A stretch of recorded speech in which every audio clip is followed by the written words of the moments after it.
I wonder if Robert knows, Robert O'Neill heard, feeling for a Parker pen under his desk. While everyone else preferred to use their computers to jot down ideas, the newest member of the Edwards and Elwell marketing group preferred to grab a small notepad and write down his thoughts by hand. The luxurious pen was a gift from his wife, Donna, for his graduation from the University of Louisiana at Regard with a bachelor's degree in mass communications. Peter, right on this street. Robert heard another colleague answer. That slimy lawyer, asked the first person, and their voices gradually faded. Robert found the handle and hit the back of his head on the underside of the table as he tried to get out from under the heavy piece of furniture. When he sat down, rubbing his head, the two women were no longer visible. He frowned deeply. His name was Robert, his wife's name was Donna, and the lawyer down the street, Peter Newland, really was a slippery guy. Peter was almost as disgusting as his wife Charlene, Charlotte, Shandel, whatever her name was. He considered the husband and wife to be arrogant, narcissistic, and untrustworthy, and avoided any interaction with them at any nearby events. After some time, Robert returned to the problem that Valerie Elswell dumped on his head. Salad Lights, a restaurant that served salads and other healthy foods, was once a trendy destination for those who wanted to avoid the carbs, fats, and oils associated with fast food establishments. But recently, it has lost its popularity. Sales are falling. Most restaurants experience little change in clientele, but Salad Lights saw a sustained and significant decline over the past quarter. With a Parker pen in hand, Robert drew a rabbit and a head of lettuce. Salads. They're not just for rabbits, Robert said out loud. Oh, well, that's terrible, she giggled. Adarina, a pretty receptionist, walked past his open door. Robert smiled. The bubbly 18-year-old was 6 months pregnant and spent more time in the bathroom than sitting in the lobby of a small marketing firm. This meant that several times a day she walked past his door, delighting him with the sight of her happy, smiling face, large breasts, juicy round ass, and bulging belly. The petite girl wore maternity dresses, although Connie Edwards told Adarin that she can wear maternity pants and tops if she wants. Her dresses were always made of soft material and pleasant colors. She was the embodiment of feminine grace and feminine beauty. Damn lucky bastard, Robert said, thinking about who the petite blonde's man could be. Robert didn't know who the baby's father might be at Arena. He heard the women in the building chatting pleasantly with the expectant mother, discussing pregnancy, childbirth, and motherhood. He couldn't remember the young woman ever saying who her boyfriend was. Robert looked up, smiling at the girl. He returned to his work. 2 eyes, praised Valerie Elswell, entering his office. So what do you have for me? Donna said Frank, the guy in her office, someone said behind Valerie. Like a donkey? Asked another woman. Robert tried to look behind his boss, but could not see who was speaking. Even Valerie turned around to see who it was that was speaking before turning her attention back to Robert. Salads. They're not just for rabbits, Robert suggested, smiling tightly at his boss. No, Valerie said. How long has she been doing this? Surely Robert has already suspected something. Robert heard the woman's voice again as he and Valerie looked at each other. But you know, rabbits, bunnies, cute bunnies, Valerie thought. Part of the problem? Somehow Salad Lights acquired a reputation for being boring. Their prices don't help either. Their furniture is terrible. And have you ever tried to have a normal conversation there? Robert bent his fingers. Valerie agreed. At 10:15, Robert went to the break room to get a cup of coffee. He smiled standing behind Adarina. They waited until Catherine finished making my mocha latte. By the way, that's such a pretty color on you, Robert blurted out, admiring the soft peach color of Adarina's dress. Oh, thanks, said Adarina, turning and smiling widely. She raised her hand so he could better see the peach color of the dress. He smiled into her happy face. Touch it, she ordered. It's so soft, almost like a cloud. Robert carefully pinched the material of the sleeve and nodded in agreement. Catherine finally finished and stepped aside so Adarina could prepare her cup of green tea with a spoonful of local wild honey. She finished her preparations and stepped aside so he could prepare his strong and bold coffee. Turning around, Robert saw that Adarina stands with an eternal smile on his sweet face.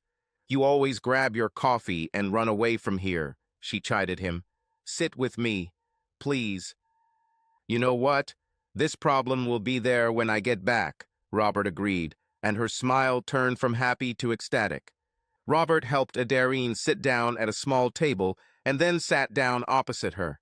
She pointed to her dress again, and Robert again admired the soft material and peach color. "Faith Ministry has all kinds of maternity clothes. Well, they have other things, but I've always been a dress girl," she explained. "Ministry of Faith?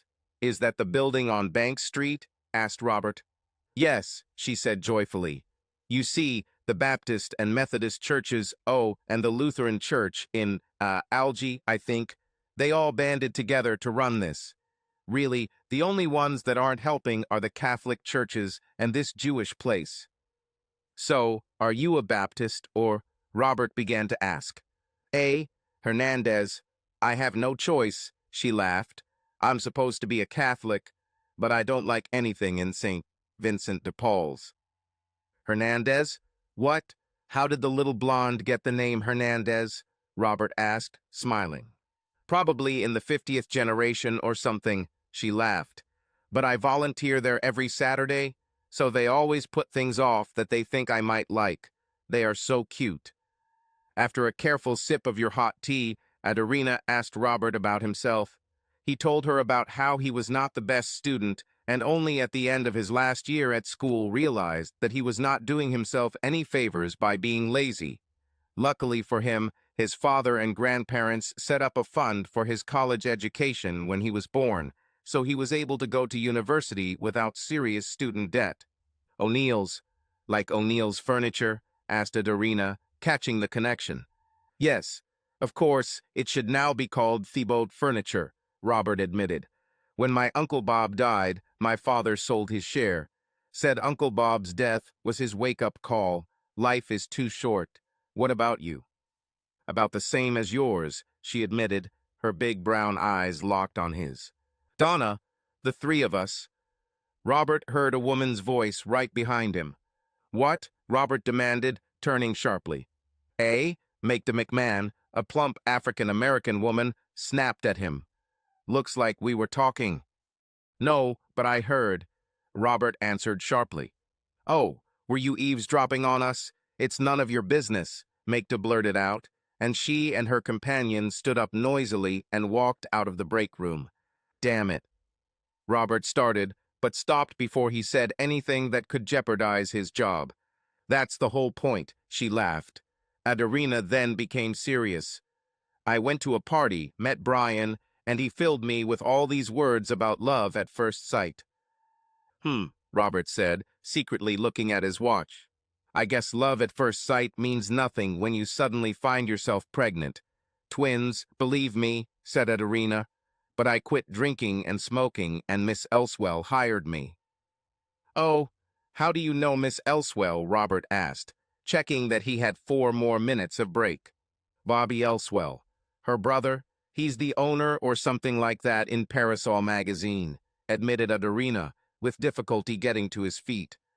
"I'll be in the May issue of the magazine, Mother's Day. Sorry, but I really need to pee." Knowing that Donna would cause a real scandal, Robert still planned to buy the May issue of the magazine. He helped Adarine get to his feet and promised to take care of her mug of tea. He looked at her cute ass until she ran out the door. "Thank you, Robert," she smiled before the door closed. He rinsed her mug and used the soapy sponge on her mug, her cute Mickey Mouse spoon, and his own mug. Placing both mugs on the counter by the sink, Robert nodded to the 2 women who entered the break room. Before the break room door closed, he heard one woman say, both at once, "Girl, that Donna, you know what I mean?" "What?" Robert demanded, bursting into the room again. This is a B conversation, so why don't you just leave here?" said one of the women. Her tone and expression were mocking. Another false alarm, she giggled. Adarina, passing Robert as he left the break room. Hey, here's an idea. Why don't we just move your phone to the ladies' room? Robert joked, and she gave him a feigned grimace. Her giggles negated the grimace, though. Robert stood at his door, admiring her figure a little longer before sitting back down at his desk. Salad, it's not just for rabbits. Robert wondered out loud. Giggling, Donna walked into the rented house she and her husband shared. They met on the campus of the University of Louisiana at Regard, and although it was not love at first sight, Donna gradually fell in love with Robert. Their personalities were polar opposites. He was thorough, organized, and thoughtful. She was sociable, freedom-loving, and impulsive. You need to relax, she said more than once. No, I don't really need to relax, as you say, Robert replied. You also need to pay more attention to your wife. He also often said after he began working at Edwards and Elwell. You want a new BMW, you want that house on Cross Circle, you want a vacation where we walk on glaciers, but you also want me to pay you more attention. Robert exploded the last time she made that remark. Okay, tell me which of your wishes we can put on hold. Which one can we do without for a while? Oh, shut up, Donna snapped. Robert was really too tense. If the TV remote wasn't where he left it, he'd throw a fit. If the dishes were left in the sink, he would throw a tantrum. And oh my God, the dishwasher. According to Robert, there was a correct way to load a dishwasher. It's a dishwasher. You put the dishes in, turn them on, and they wash, Robert. Donna yelled that morning when he complained about the way she loaded the dishes on the bottom rack. Start at the back, work your way forward. Do you know how gross it is when you get ketchup on your shirt sleeve because you just misplaced the plate? Said Robert. And why is there ketchup on the plate? You should rinse the plates before you just shove them in the dishwasher. I need to make you stick a lump of coal up your ass, Donna replied. God, just think how big a diamond you could make. Really? Should we wash dishes before we put them in the dishwasher? Then why do we even need a dishwasher? The 1st of April was the perfect opportunity to loosen the knots that held her husband together a little. This was also the perfect opportunity to show Robert that he really needed to pay more attention to his wife. If he doesn't do this, there will be many men willing to give her a lot of attention. As soon as Robert left their rental home that morning, Donna called the Edwards and Elwell offices. A girl listened, laughing, as Donna explained what she wanted and promised that she would try to help Donna. I should have found out her name, Donna muttered as she began preparing dinner. Robert will come and accuse her of having an affair with that handsome lawyer or her employee Frank. Donna will then shout April Fools.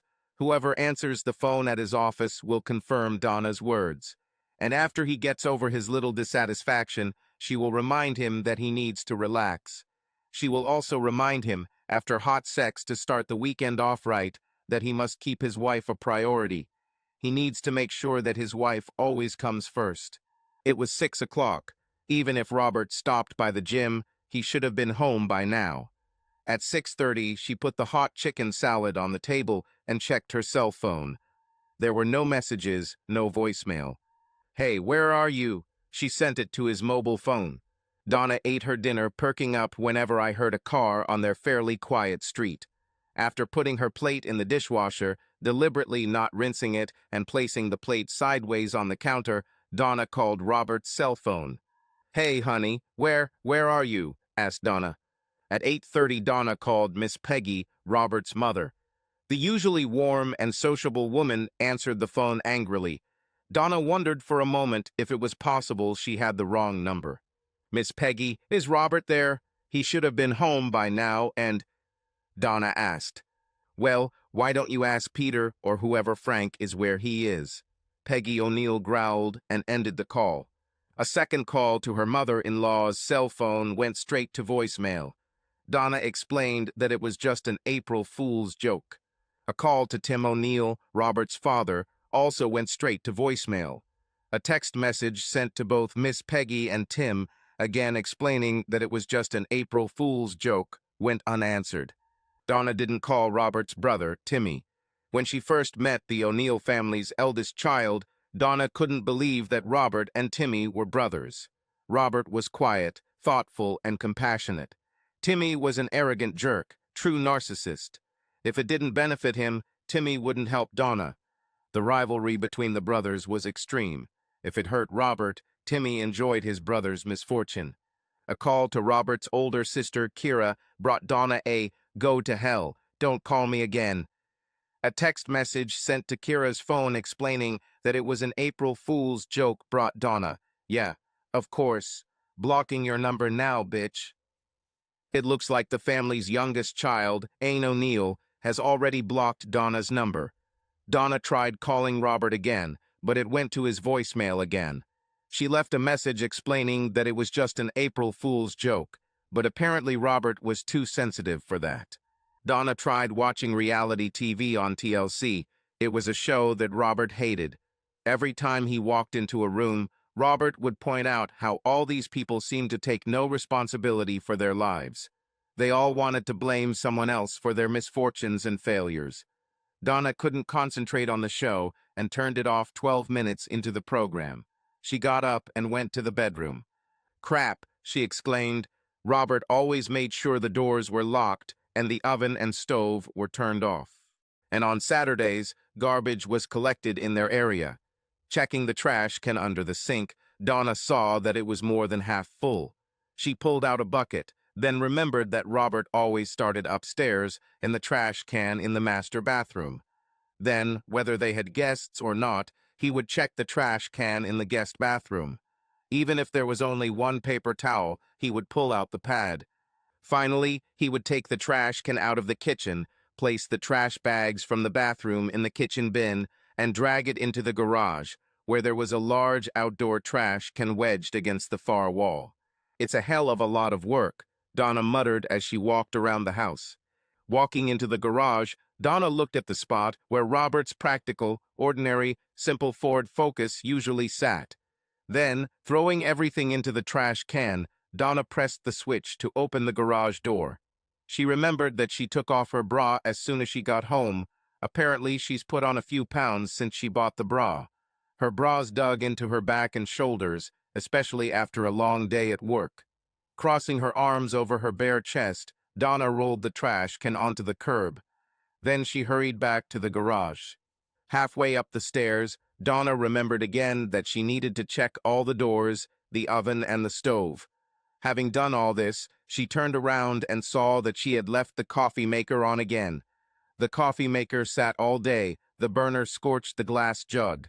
Since there was no coffee in the jug, touching the overheated coffee pot was enough for it to break. "Crap," Donna screamed. "Just fucking perfect. Exactly what I need." She was halfway up the stairs when she remembered that she still hadn't turned off the coffee maker. Walking down the stairs, she turned off the device, then pulled the plug from the socket. Back in the master bedroom, Donna turned on the overhead light.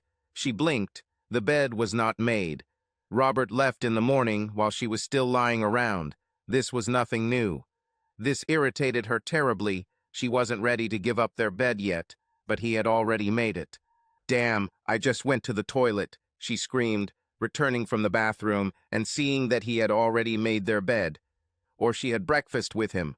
Robert would say that he loved it when they had breakfast together and would return to the bedroom to see the bed neatly made, its 4 pillows neatly folded, and the decorative pillows arranged in an orderly fashion along the front of the pillowcases.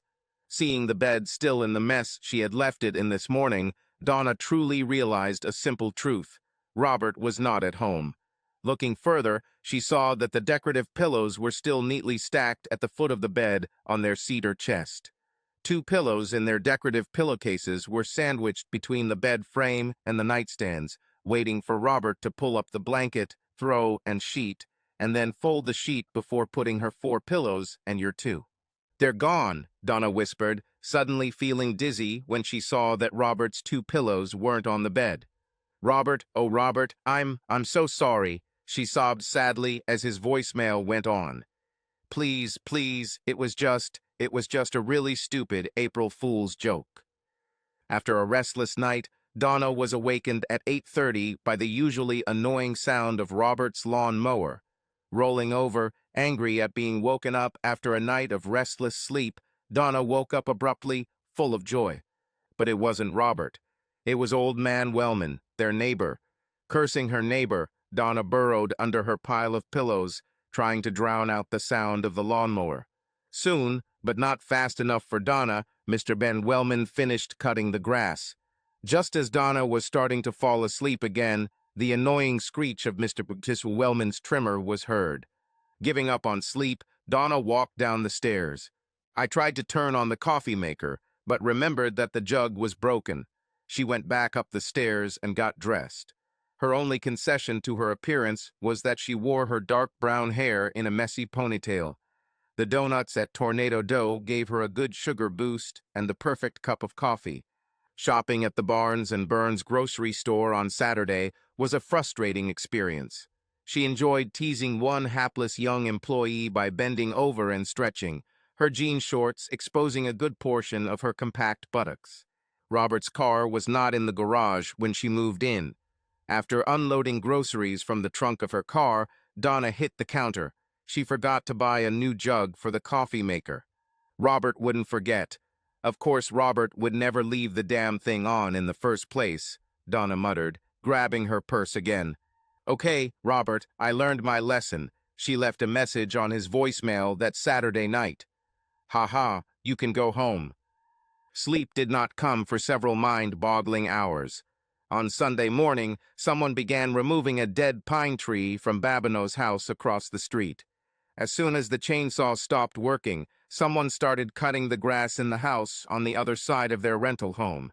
Donna walked down the stairs and turned on the coffee maker.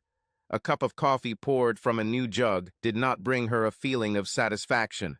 It just reminded her of another fact. Robert made better coffee than her. At lunchtime on April 1, Robert did not go to the break room, where a tuna sandwich was waiting for him. He purposely walked out to the front door of a white building with black glass.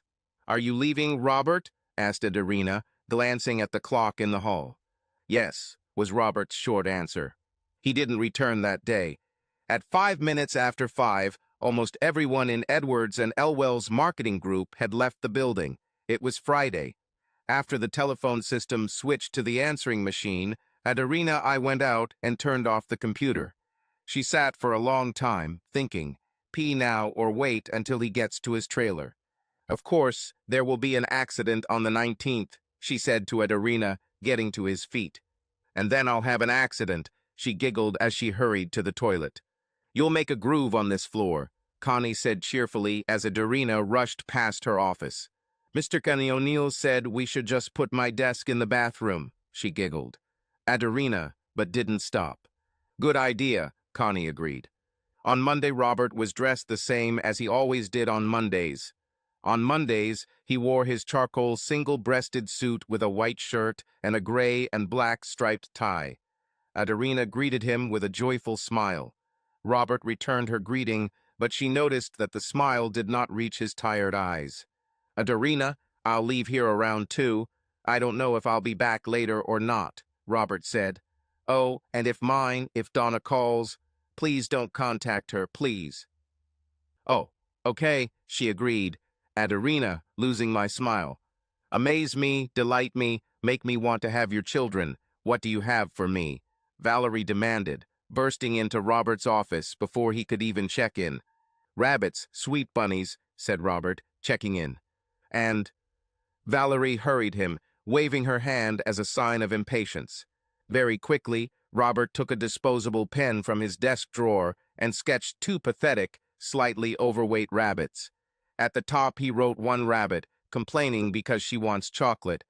The second rabbit demanded chocolate, and pizza, and hamburgers, black bean burgers, of course. Valerie said, raising one eyebrow, waiting. Robert turned the page and drew the same 2 rabbits looking to the left as a third rabbit entered the page.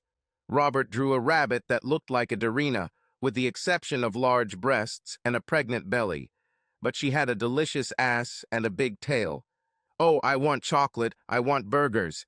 "Well, while you 2 just sit around and complain about what you can't have. I'm going to Salad Lights." "Gotta jump, bunnies," Robert wrote. fresh ingredients, delicious dressings. Gotta jump, bunnies, Robert said, using a deep announcer voice. The 1st of April was on a Friday, Valerie said. Be serious. Don't try to pull this on me. I think it's nice, she said to Adarina from Robert's office door. We pay you to eavesdrop on other people's conversations, Valerie asked the young woman. Oh no, I was passing by to go to the toilet and heard you, admitted Adarina, leaving. We need to jump, bunnies. 10-second spots. Animation for television and social media, voiceover for radio, said Robert, perked up by the approval. Adarina. He pointed in the direction the 18-year-old beauty had gone. Valerie looked in that direction. That was one of our target audiences right there, Robert said, and she thought it was cute. Hormonally driven 18-year-olds are our target audience? Asked Valerie, her eyes sparkling. Just say 18-year-olds. Are there 18-year-olds who aren't driven by hormones? Robert smiled widely. Okay, work with Magda on the arts. Let's see what you two can do, Valerie said. Then we'll pitch it to the salad lights and see what they say. Magda was sullen and short with Robert. When he asked her directly what he had done to hurt her, Magda became aggressive. Loudly, she demanded to know why he was asking, becoming increasingly agitated. Because I want to waste my time, Robert replied sharply and left her workplace. 2 hours later, Magda noisily entered Robert's small office, sighed in exasperation, and plopped down in her chair. Robert ignored her, continuing to work on his computer. He continued to ignore the heavy woman despite her repeatedly clearing her throat. Valerie said I have to work with you or I'm out of here, she finally said. Really? Do you already know where you'll be applying? Robert asked, saving his work. What? What does this mean? Magda demanded. That means, other than some audio, I'm done, Robert said. 2 semesters of AutoCAD with Dr. Berta Whitehead. So good luck in your future endeavors, Mrs. McMahon. Robert barely had time to escape from the Edwards and Elwell building to meet Trevor Williams. Sitting in a comfortable chair and sipping a cup of strong coffee, Robert told the young blonde man his story of heartbreak. Is there a chance for reconciliation? Trevor asked softly. Honestly? Listen, Robert fell silent, looking into the distance. Look, we can fill out all the paperwork and leave it out of the way, Trevor suggested after a long silence from his client. You know, give yourself time to think it over. I was going to break up with her. God, so demanding, so needy, Robert said thoughtfully, looking through the documents. Of course, then she shows up pregnant. Robert picked up a piece of paper. Trevor waited for Robert to read the document in front of him. Robert's face tensed and his dark eyes flashed with anger. Donna said she's pregnant. My big brother Timmy, he has 2 girls from 2 different mothers, Robert said, gritting his teeth in anger. I'm not Timmy. I won't let my son or daughter turn out to be a bastard. The insurance is right here. Trevor read the insurance documents through O'Neill Furniture and Appliances, Robert's place of employment at the time of his marriage. Trevor then read the attached documents from Dr. Ellen Sweetman's office for one Donna Catherine O'Neill. Submit the papers, I want a divorce, Robert said furiously. On Tuesday, Robert showed Valerie what he had completed the day before. Valerie changed gotta to gonna in 10-second spots. For Robert, gonna bounce, bunnies didn't have the same effect as gotta bounce, bunnies. But the owner-manager of Salad Lights and his 2 silent partners were delighted. The restaurant's waitresses even wore vests that read, Gonna Bounce, Bunnies, and featured an adorable pink bunny smiling on the left breast pocket. Robert wondered if anyone at Edwards and Elwell had noticed that the Salad Lights rabbit was a clone Adarina Hernandez. Same big brown eyes, cute upturned nose, and big smile. Not to mention her amazing ass as she bounced around the screen past 2 complaining green bunnies. Always a gentleman, Robert did not embarrass Donna by serving her a divorce summons at St. Anne's Library, her place of work. Instead, he delivered it at home. The smiling young man disarmed Donna by asking who mows their lawn. It looked a little overgrown. She stepped out onto the porch to look at the pathetic state of the lawn when the young man asked if she was Donna O'Neill, and then said that she was receiving a subpoena. Their neighbor, Peter Newland, immediately agreed to represent Donna in O'Neill v. O'Neill. With a smile, he offered Donna a good neighbor discount. Peter made it clear what he expects beyond what he plans to charge for his services. "Now I understand why Robert didn't love you," Donna thought as Peter showed off and Charlene, his wife, wore a predatory look on her face. Donna knew how to play the game. She fooled more than one man by the nose, smiling, giggling, making light touches. She knew how to hint, but never promised anything. She hinted, but never agreed to provide her services to Peter or Charlene. She used her cell phone to transfer $1,000 from her bank account to pay for Peter's services. "Oh, you know what I want. I mean, have you ever seen yourself in a suit?" Donna whispered to Peter. Or, "Oh my God, in that swimsuit. But we have to wait, okay?" Donna considered going to Edwards and Elwell to run into Robert. But still believing that Robert was making a mountain out of a molehill over a simple April Fool's joke, Donna refrained. In truth, he himself should come to her. At their first meeting, when Donna saw Robert for the first time in 5 weeks, she forgot that she had the moral high ground. She muttered about an April Fool's joke that went wrong. She mumbled about a simple misunderstanding. She claimed that an employee of his office, a girl who answered the phone, could confirm her words. Looking at Robert's indifferent face, his eyes empty, lifeless, Donna burst into tears. Ignoring the tears, Trevor Williams, Robert's lawyer, said it was a fairly simple petition with a fair division of all assets. Peter responded with a demand of 70-30 in favor of his client, so that Robert would pay all legal costs as well as Peter's fees. He also stated that Donna requires $2,500 a month to support her wife. He then stated that his client would agree to a 50-50 split only if Robert agreed to at least 10 sessions with a licensed marriage counselor. "Are divorces by mutual consent great? See you in court," Trevor smiled, rising to his feet. "But perhaps we could suggest that your client seek counseling herself.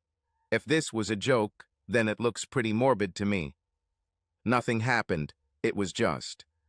Donna screamed, "That girl, ask her." Miss Peggy and Mr. Tim were not ready to help Donna. Miss Peggy supported Trevor's opinion. It really seemed like a sick joke if it was a joke. A week after Robert served Donna with a summons to petition for dissolution of marriage, Tab Properties contacted Donna. The house was rented in Robert's name, mainly because Donna Campion had a terrible credit history due to foolish behavior with a credit card when she was 18. Tab Properties was willing to rent the house to Donna, but required an inspection to determine whether Robert Michael O'Neill would receive a refund of his deposit. This, of course, meant that Donna O'Neill would have to fill out all the paperwork in her name and make a new deposit. Tab Properties paid for water and sewer for the home, but Donna would have to pay for the electricity. Looking at her bank balance, Donna began to realize how her carefree, impulsive nature was harming her. "Jesus Christ, Robert, it was a joke. It was just a joke," Donna said, tears of bitterness flowing from her eyes. Donna was supposed to be working at the St. Anne's Public Library on Saturday.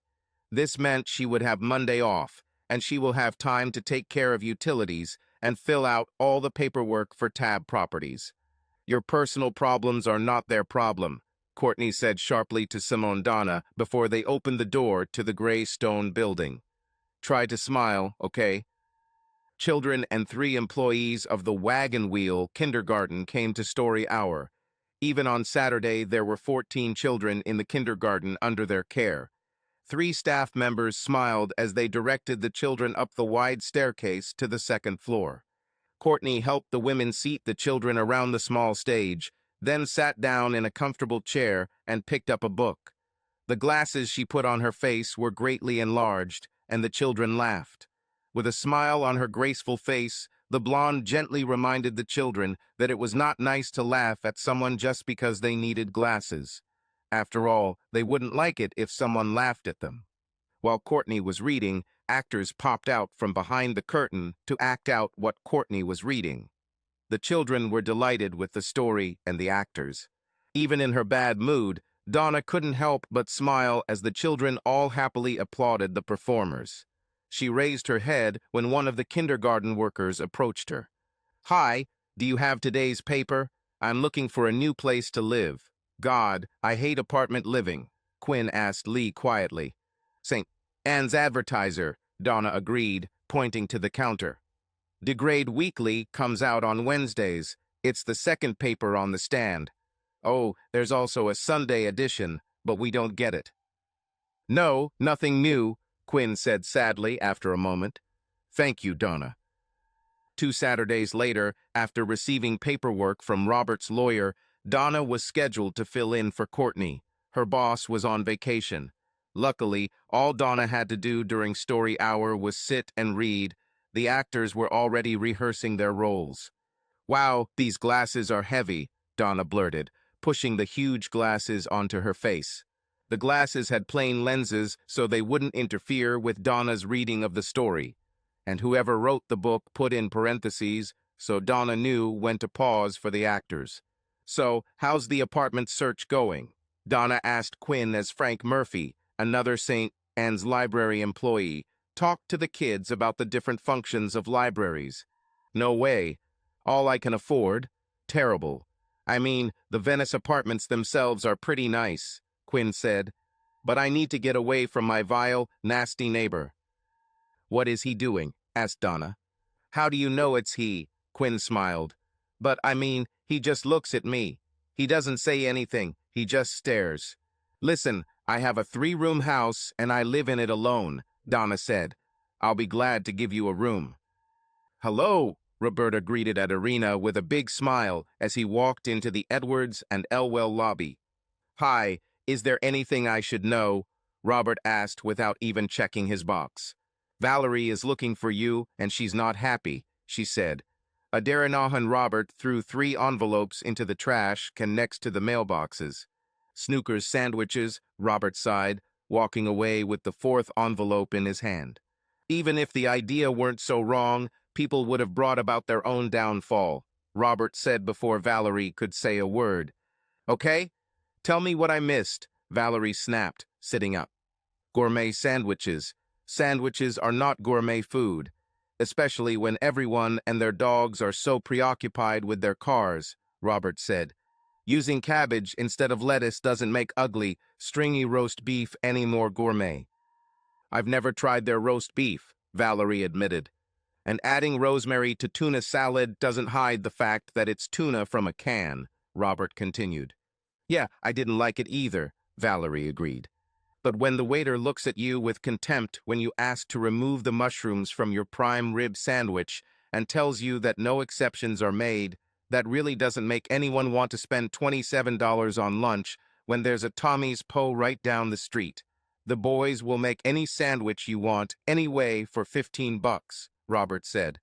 "Come on, Robert, give me the bunny magic," Valerie begged. Robert decided to let the food speak for itself, and Dennis Snooker Hawks and his wife Sandy were arrogant enough to agree. The 10-second ads simply showed an overhead view of a single turkey sandwich on a plate of the homemade potato chips that Snooker was so proud of. The camera panned to show an overhead view of a ham and provolone sandwich on a soft roll next to a cup of hot homemade vegetable soup. The third sandwich to appear was a tuna sandwich on whole grain bread next to a Waldorf salad. The last shot was a close-up of a prime rib sandwich. The sandwich took up the entire screen when Snooker Sandwiches appeared in the bottom right corner of the screen. Neutral piano music played in the background. "They'll still lose their asses, but it won't be because of Edwards and Elswell." Valerie laughed happily when Robert showed her the social media advert. In fact, the Hawks commissioned a 30-second commercial that featured all 17 of their gourmet sandwiches with 7 sides. They decided that the prime rib sandwich should always be the last sandwich shown.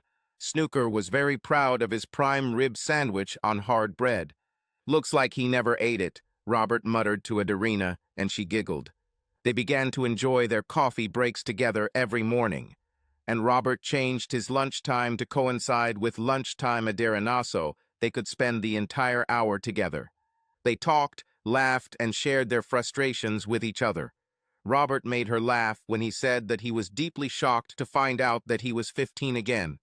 His father forced Robert to cut the grass just 18 hours after he returned to his old room. Robert wondered aloud when his father would make him wash and polish the old pickup truck. This was one of Tim's favorite activities for Robert before Robert married Donna and moved out of the O'Neill house. Smiling, Robert admitted that he would miss her when she went on maternity leave. "Well, you can always come see me," she suggested, Adarina smiling despite the rapid appearance of a blush. "Especially if you're ready to change diapers," she smiled, stroking her bloated belly. "Remember, I'm having twins. A second pair of hands would really come in handy." Adarina was on maternity leave when the case O'Neill v. O'Neill was heard by a judge. Judge Marie Robichaud decided that a 50-50 split would be fair, with Robert paying the court costs and both parties paying their attorney's fees. There will be no spousal support. The O'Neills had been married less than a year when Robert left the marital home. With a bang of her gavel, Judge Robichaud asked her bailiff to call the next case. "Robert, can we talk?" Donna pleaded as Robert followed his lawyer out of the courtroom. Robert turned, dark eyes blazing as he looked at his ex-wife. Donna's eyes were too clouded with tears to see the rage in her ex-husband's eyes, but Peter Newland noticed the seething rage in the gaze of his former neighbor. "No," Robert replied sharply, then quickly walked away. The 1st of April fell on a Saturday. When Mr. Wellman's old lawnmower woke her from her deep sleep, Donna thought of a few pranks she could play on her roommate. Then Donna reminded herself what last year's jokes had cost her. She probably won't explode like Robert did. God, I can't believe how badly he took it, Donna muttered to herself. But do I really want to take the risk? As Donna stood up to get out of bed, she felt slippers on her feet.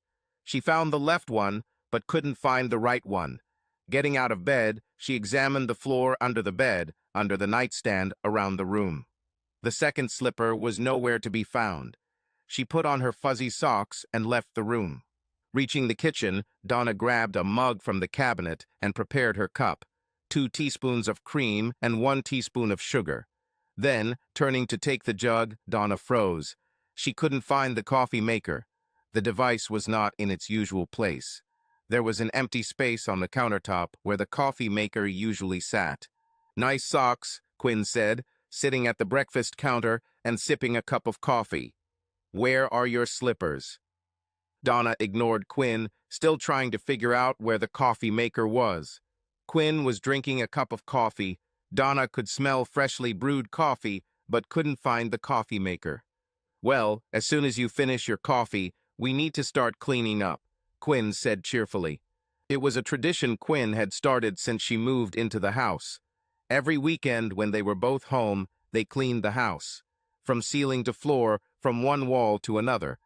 Even Robert wasn't as meticulous about cleaning as Quinn Lee. Quinn cleaned on a microbiological level. Donna finally found the coffee maker in the microwave above the stove. She turned to say something to Quinn, but Quinn was gone. Taking a long sip of her coffee, Donna screamed. Quinn poured salt into the sugar bowl. There were mashed potato flakes in the coffee creamer. Returning to her bedroom to remove the bedding, Donna screamed again. There was a snake in her bed under the pulled sheet. The snake didn't move, and upon closer inspection, after several long moments, Donna saw that it was a rubber snake. "Quinn," Donna screamed. "What? Oh, cute. When did you buy the rubber snake?" Quinn asked, her face a mask of innocence. Opening her closet to grab her shoes, Donna saw that the only shoes in her closet were her left ones. Calls to Quinn came to nothing. The woman was vacuuming her carpet. Donna pulled on her shorts and carried the sheets downstairs to the laundry room. Now on guard, Donna sniffed the detergent before throwing the sheets into the car. "Is there room for a couple of towels?" Quinn asked. "Yes," Donna agreed. "By the way, where are my shoes?" "In your closet," Quinn suggested as she tossed the wet bath towels into the washing machine. "I usually keep mine there." And of course, all of Donna's shoes were now in the closet, but none of them were paired. Donna couldn't help but laugh. As she went downstairs to start cleaning the kitchen, Donna screamed again. Washing machines make soap bubbles everywhere. Donna realized that the wet towels Quinn had thrown with her bedding must be to blame. Luckily, she knew to add vinegar to the washing machine. Then she wiped the wet floor. Having finally finished cleaning, Donna carefully closed and locked her bedroom door. She then closed and locked the bathroom door. After making sure her clothes were safely tucked away with her in the bathroom, she headed to the shower.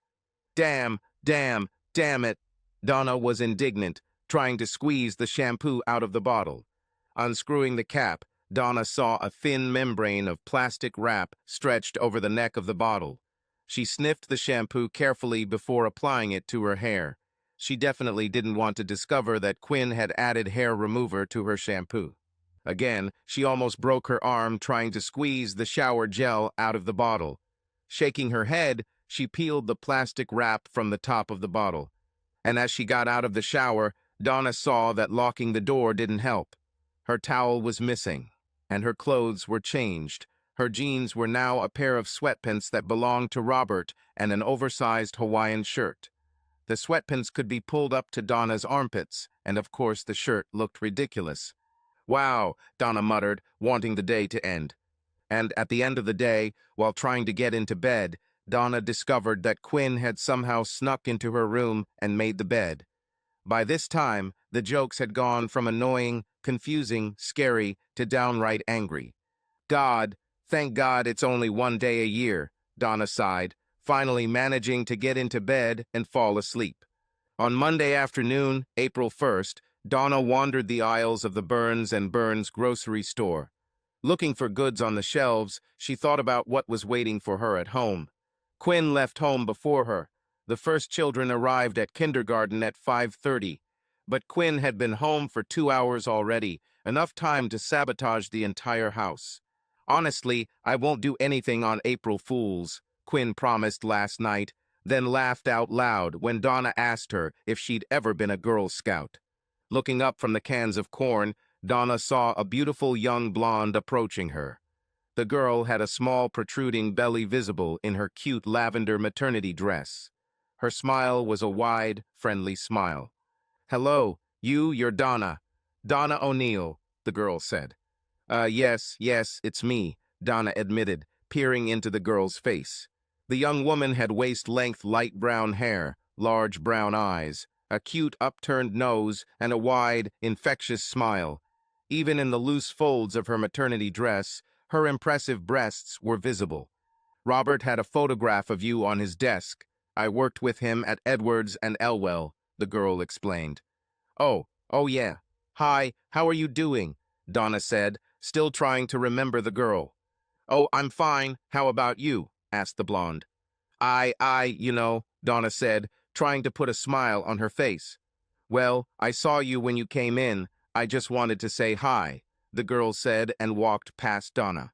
Yeah, hi," Donna agreed, watching as the young woman walked around the end of the aisle and into the next aisle. After throwing a few cans of corn, some mixed vegetables, and a few cans of chopped tomatoes into her cart, Donna turned the corner. Donna froze when she saw a beautiful young woman pushing a double stroller. And next to the woman was Robert, her Robert, and he held one of the twins in his arms, holding the laughing girl above his head. "And will you eat all these beans?" said Robert. "You're going to get so big. You're going to be even bigger than Daddy." He looked good. Robert looked fit, healthy, and happy. His thick brown hair was a little longer than he usually wore, and his shirt was unbuttoned at the throat, revealing a tuft of his sexy chest hair. His suit pants fit snugly, showing that he still had narrow hips and a tight ass. Looking at the blonde again, Donna recognized the girl. She should have told you," Donna shouted, pointing at the smiling Adarina. "She should have had a bunch of your co-workers talk shit behind your back and then tell you it was just a joke. Like the joke about you losing your baby. When did Dr. Sweetman actually perform the special procedure on you?" Robert asked, his eyes changing from joy to bitterness as he looked at his ex-wife. "I like you," Donna stuttered, clutching her chest. "The insurance was filed, Donna.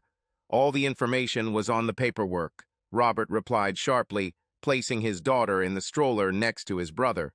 Aye. Donna stuttered as Robert took his cart and disappeared around the corner of the passage. Hey, Donna, smiled at Irina, pushing the stroller after Robert around the corner. April 1st.